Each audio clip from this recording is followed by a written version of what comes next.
Chapter 16, Reconstruction, Readjustment, and Race.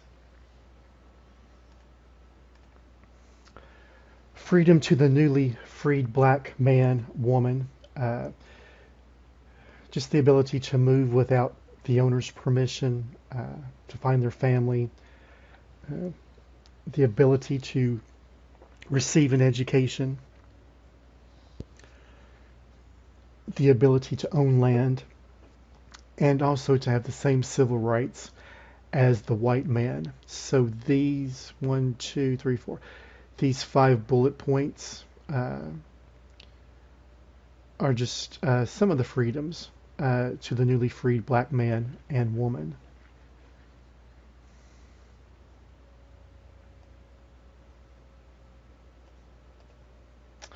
The Emancipation Proclamation of 1863 only affected states in rebellion or any place the Union troops controlled. Uh, it did not affect Kentucky, Missouri, Delaware, or Maryland, or West Virginia, as they had not seceded, even though they were slaveholding states. Even after the war was ending, even after the war was ending, Kentuckians' resistance to recognize freedom of their slaves. It was something that was hard for them to grasp emotionally, culturally, and economically. General John M. Palmer, he went against the attitude of Kentucky and would force the recognition. The issue passes, allowed former slaves to cross the Ohio River into freedom. It also caused a great amount of concentration of newly freed slaves to be in Louisville and caused much hatred for General Palmer. I'll have to go back in and fix my slides, my wording here.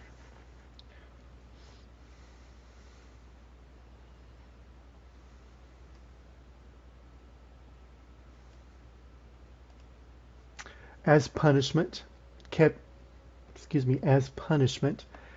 Kentucky kept under martial law until October, well after the war ended. It increased the bitterness and the hatred that we had for the federal government. December 18th, 1865, the 13th Amendment. We fought it. We refused to admit it had happened. We didn't want it. As late as 1867, some slaves were still in bondage, as we didn't know that, as some Kentuckians didn't know that the war was over. There were a majority of slaves who voluntarily stayed with their former owners.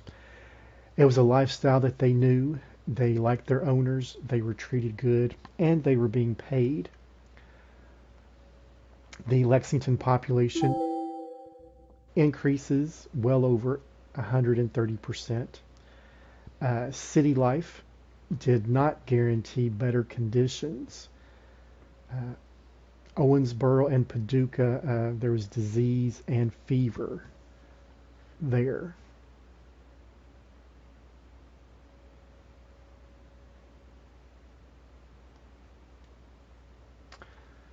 There was a lot of hatred against blacks. Lynching 4 years after the war, there was approximately 100 documented lynchings.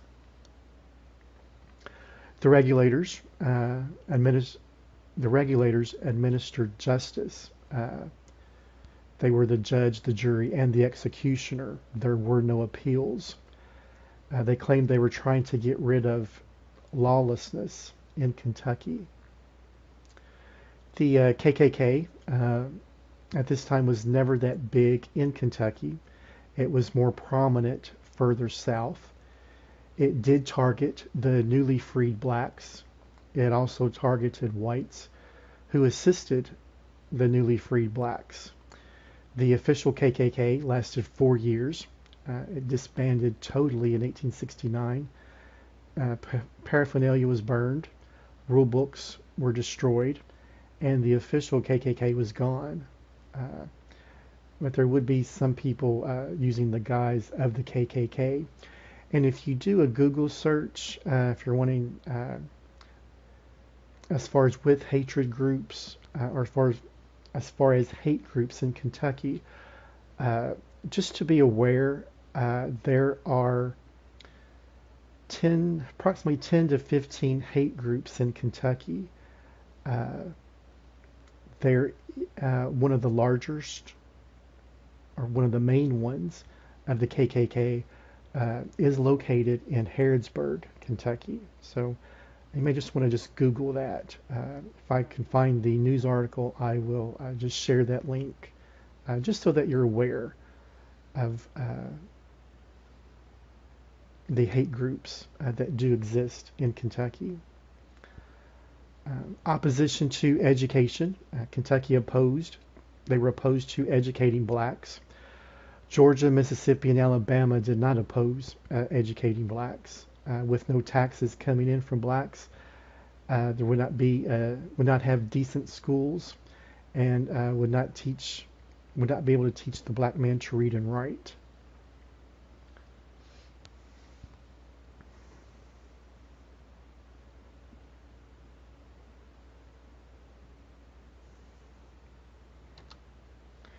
The Bureau of Refugees, Freedom, and Abandoned Land Acts. It was underfunded, but had dedicated people who tried to work. This act acted as a go-between former slave owners and former slaves to achieve legal contract so that the former slave could get paid. This act was also to provide food and shelter. It was successful in education.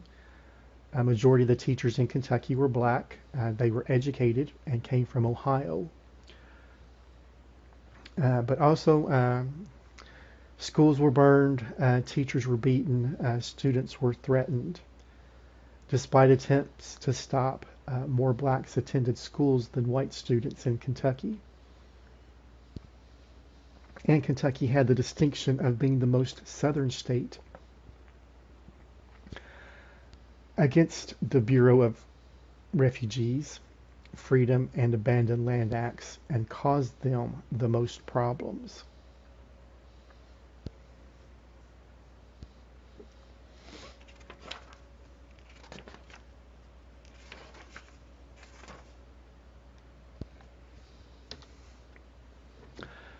With politics, Henry Clay's Whig Party's gone. The Union Party became known as the Republican Party, not to be confused with the radical Republicans of the North. The radical Republicans of the North wanted to punish the South. They wanted Kentucky to be seen as a loyal state, as they saw themselves as progressives. And they wanted to reshape Kentucky like the North, and they also welcomed black voters. And they would join the party of Mr. Lincoln.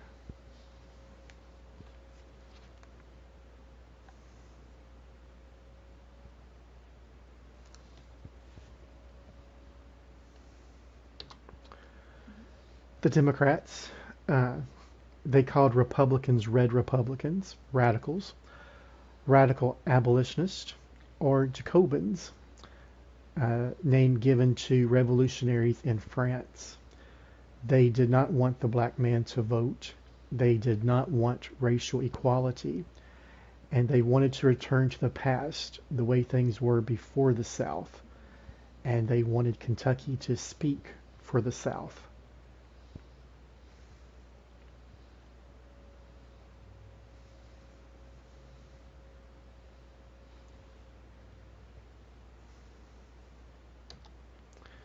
The Conservative Union, or the Constitutional Union Democratic Party. They did not have a platform and described themselves as not black-oriented. They're not really for civil rights for the blacks, but they're not against blacks. They're on the fence. They are not Republican or reactionary as the Democrats. They supported the Union, but not the end of slavery.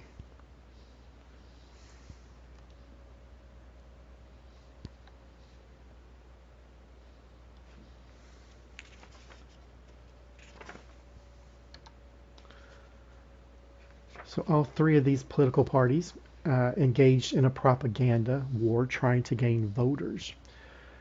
The new party dies. The new party favorites had Confederate leanings. At the end of 10 years, the Democrats controlled the legislature for several years. Violence continues in Kentucky, and Kentucky develops a reputation of being a very violent state.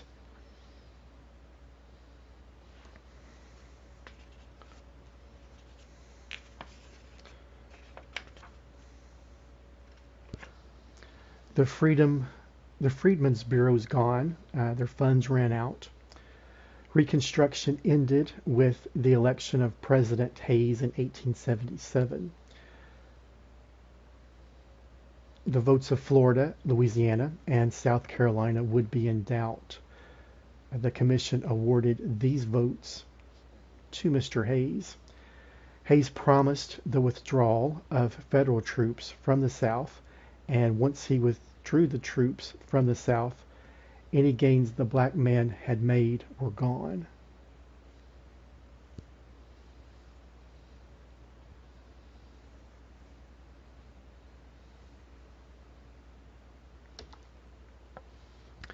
So just some results after 10 years. March 30th, 1870, the 15th Amendment gave the black man the right to vote.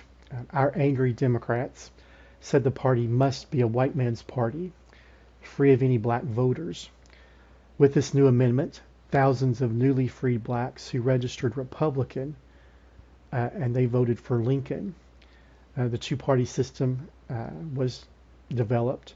The Republican Party, made up of economically disadvantaged blacks, Eastern Kentucky whites, and led by wealthy white urbanites of Louisville. There was much decided, but not a lot decided on the role of blacks. Blacks were accepted as citizens and could vote. Blacks could testify in court, sit on juries. Nathaniel Harper from Louisville, he was a black lawyer who was allowed to practice law. George A. Griffith from Owensboro, also a black lawyer who was allowed to practice law. And there are blacks living in cities among whites. Blacks begin to run for and win political offices. They'd also win some minor offices, city council, sheriff. And in Hopkinsville, they had the first black man to sit on city council. I'm not sure if it mentions the date or what page it's on in chapter 16. But if it doesn't mention his name or the date, you just may want to just Google that to get his name.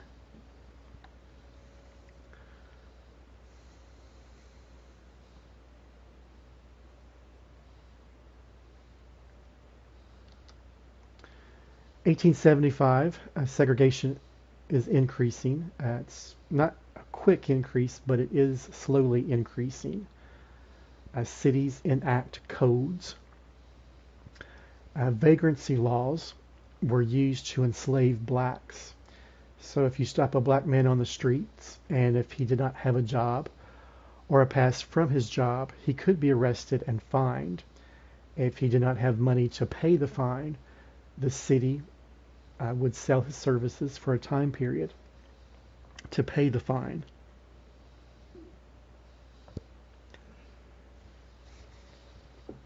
State penitentiary segregated church services.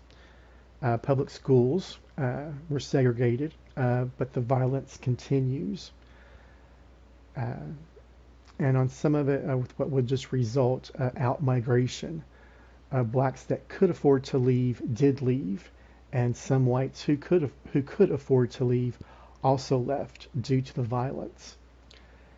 And this concludes chapter 16.